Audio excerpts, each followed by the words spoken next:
ఈనాటి కార్యక్రమానికి ముఖ్య అతిథి మన ప్రెస్ అకాడమీ చైర్మన్ గౌరవనీయులు శ్రీనివాస్ రెడ్డి గారికి, ఎస్సీ ఎస్టీ కమిషన్ చైర్మన్ గౌరవనీయులు బక్కి వెంకటయ్య గారికి,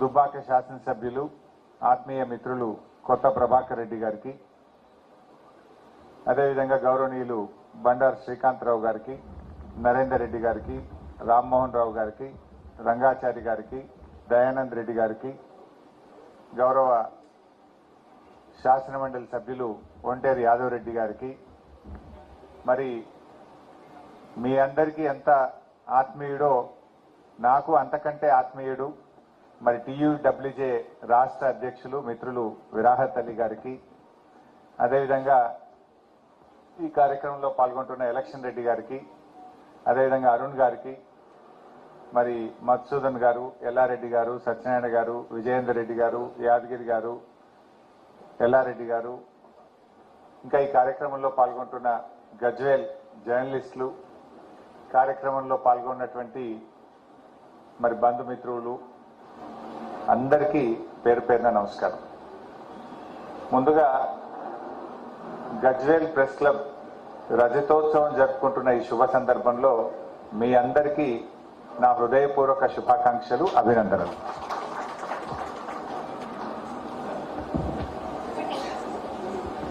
ఒక సందర్భం ఏంటంటే ఈ మధ్యనే బీఆర్ఎస్ పార్టీ కూడా రజతోత్సవం జరుపుకున్నది.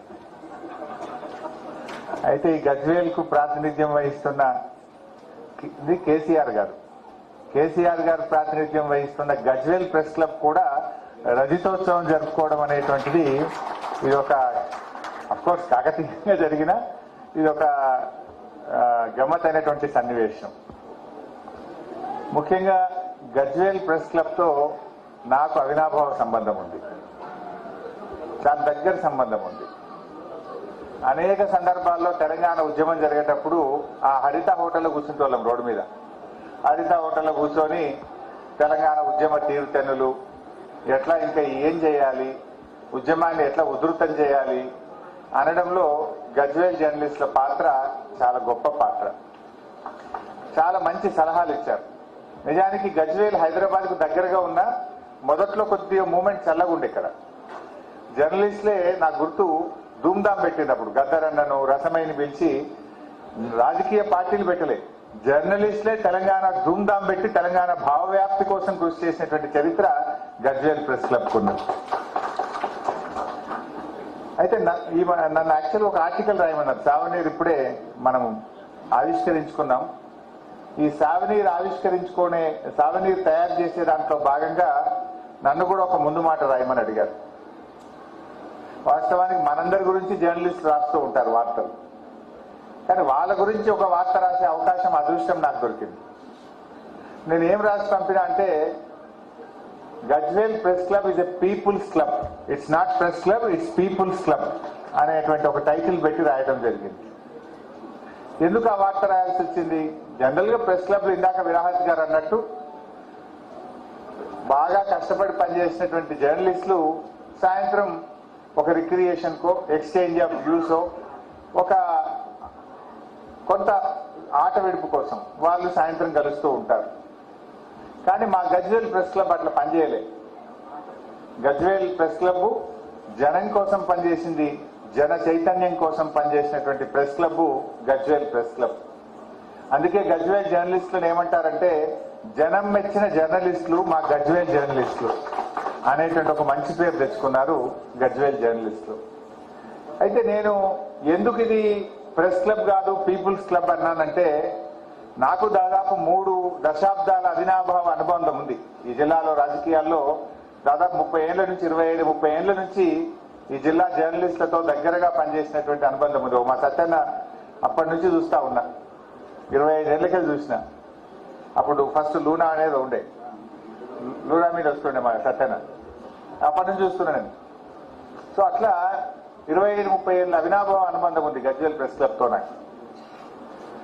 ఈ జర్నలిస్టుల గొప్పతనం ఏంటంటే, వీళ్ళు కేవలం వార్తలు రాసే విలేకరులు మాత్రమే కాదు, జన చైతన్యం కోసం, జనం కోసం పనిచేసిన జర్నలిస్టులు గజ్వేల్ జర్నలిస్టులు అని ఎందుకన్నా అంటే, నేను దగ్గరగా చూసిన 3 దశాబ్దాలుగా.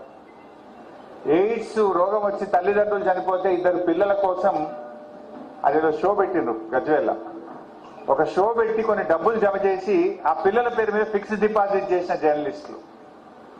అనేక పబ్లిక్ ఇష్యూస్ లో వరకట్న హత్యల విషయంలో కావచ్చు, రైతు ఆత్మహత్యల విషయంలో కావచ్చు, సామాజిక రుగ్మతల లైక్ అనేకమైనటువంటి మూఢనమ్మకాలు కావచ్చు, బాల్య వివాహాల విషయంలో కావచ్చు, డైరెక్ట్ గా ప్రజల్లోకి పోయి పనిచేశారు. నాటకాలు వేసేవారు, గ్రామాల్లో వెళ్లి నాటకాలు కూడా వేసి ప్రజల్లో చైతన్యాన్ని తేవడానికి కృషి చేసినటువంటి జర్నలిస్టులు. జనరల్ గానే జర్నలిస్టులు అంటే రెక్కాడితే గానీ డొక్కాడని జర్నలిస్టులు, చాలని జీతాలు, ఇంటికాడ యోజన చేసుకుంటానో ఇంత వ్యాపారం చేసుకుంటే తప్ప పొట్ట గడవదు, ఇల్లు గడవదు. అటువంటి జర్నలిస్టులు నిజంగా జనం కోసం, జనంలో చైతన్యం కోసం ఎన్నో సామాజిక కార్యక్రమాలు చేపట్టినటువంటి జర్నలిస్టులు మా గజ్వేల్ జర్నలిస్టులు. అట్లా అద్భుతంగా పనిచేస్తున్నారు. తెలంగాణ రాష్ట్రం ఏర్పడితే నిజంగా ఈ ప్రాంత ప్రజల బతుకులు మారుతాయని బలంగా నమ్మిన జర్నలిస్టులు గజ్వేల్ జర్నలిస్టులు. ఎందుకంటే రైతు ఆత్మహత్యలు ఈ ప్రాంతంలో బాగా జరిగేది. భారతదేశంలో రైతు ఆత్మహత్యలు ఎక్కువ జరిగేదంటే అయితే విదర్భ లేదంటే తెలంగాణ. ఆ తెలంగాణలో ఎక్కువ ఎక్కడ జరిగేదంటే మెతుకు సీమలో జరిగేది. ఈ దుబ్బాక, గజ్వేలు, సిద్దిపేట రోజు ఇట్లా పేపర్ తిప్పితే ఎక్కడో ఒక దగ్గర ఆత్మహత్య కనబడేది. ప్రతిరోజు రైతు ఆత్మహత్యలతో అల్లాడిపోయేటువంటి ప్రాంతం. అసలు ఎండాకాలం వస్తే గంజి కేంద్రాలు, మంజీరా రచయితల సంఘం, గజ్వేల్ జర్నలిస్టులు కలిపి గంజి కేంద్రాలు పెట్టేవాళ్ళు.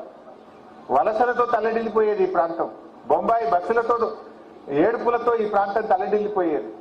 సో అట్లాంటి ప్రాంతంలో ఈ జర్నలిస్టుల యొక్క పాత్ర చాలా గొప్ప పాత్ర.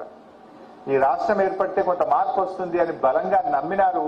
ప్రత్యక్షంగా తెలంగాణ ఉద్యమంలో రాజకీయాలకు అతీతంగా పాల్పడినటువంటి జర్నలిస్టులు మా గజ్వేల్ జర్నలిస్టులని నేను బలంగా చెప్పగలుగుతాను.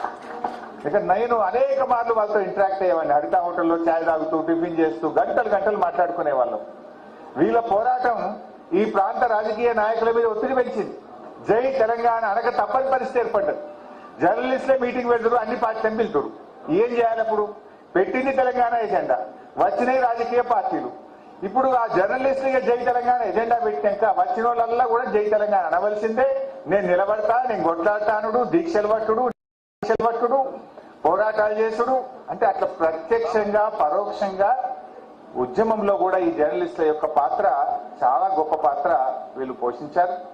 నేను ఈ సిల్వర్ జూబ్లీ, ఈ రజతోత్సవం జరుపుకుంటూ ఎన్నో విజయాలు సాధించినటువంటి గజ్వేల్ ప్రెస్ క్లబ్ సభ్యులందరికీ ఇంకా పైసలు కావాలి, ఇల్లు కట్టాలి, లేకపోతే బంగారం కావాలి, లేకపోతే పిల్లల్ని ప్రైవేట్ స్కూల్లో చదివియాలని మీరు లొల్లి పెడితే వాళ్ళకి ఇంత పనిచేస్తురా?